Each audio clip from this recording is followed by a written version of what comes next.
அனைத்திந்திய அண்ணா திராவிட முன்னேற்றக் கழகம் அனைத்து பணிகளையும் மக்களுக்காக திறன்பட செய்திருக்கிறது. இன்று வரை உழைத்து கொண்டிருக்கிறது.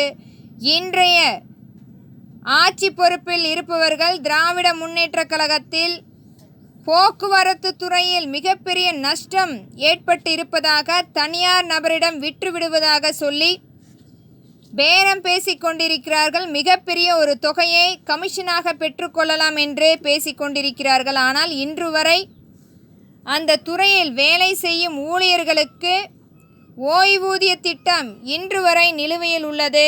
சரிவர அவர்களுக்கு ஊதியம் கொடுக்கப்படவில்லை.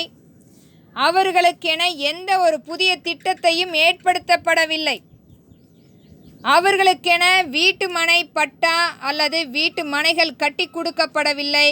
அனைத்திலும் இந்த திராவிட முன்னேற்றக் கழகம் சமத்துவம் பேசிக்கொண்டு பணக்கார வர்க்கங்களை மட்டுமே மிகப்பெரிய அளவில் எடுத்து கொண்டு போயிருக்கிறார்கள். அதிலும் மத்திய அரசிடம் கைகோர்த்து கொண்டு இந்த போக்குவரத்து துறையை தனியார் நபரிடம் விற்றுவிடலாம் என்று பேரம் பேசி கொண்டிருப்பவர்களுக்கு சரிவர இயக்கப்பட வேண்டும். நேரத்துக்கு அனைத்து பேருந்துகளும் நிரம்பிய பின்பு அப்பேருந்துகள் செல்லப்பட வேண்டும். ஆனால் இன்று வரை காலியான பேருந்துகள் மட்டுமே ஆங்காங்கே சென்று கொண்டிருக்கின்றன.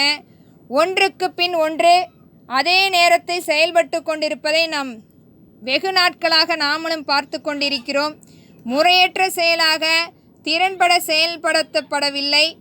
இதற்குரிய நல்ல அமைச்சரை கொண்டு வந்து வேலை அமர்த்து வேலை வாங்கப்பட வேண்டும். ஆனால் இன்றைக்கும் இவர்கள் டாஸ்மார்க்கை மட்டுமே மிகப்பெரிய மையமாக கொண்டு இன்றைக்கும் அவர்கள் பணத்தை அள்ளி கொண்டிருக்கும் சூழ்நிலையை பார்த்து கொண்டிருக்கிறோம்.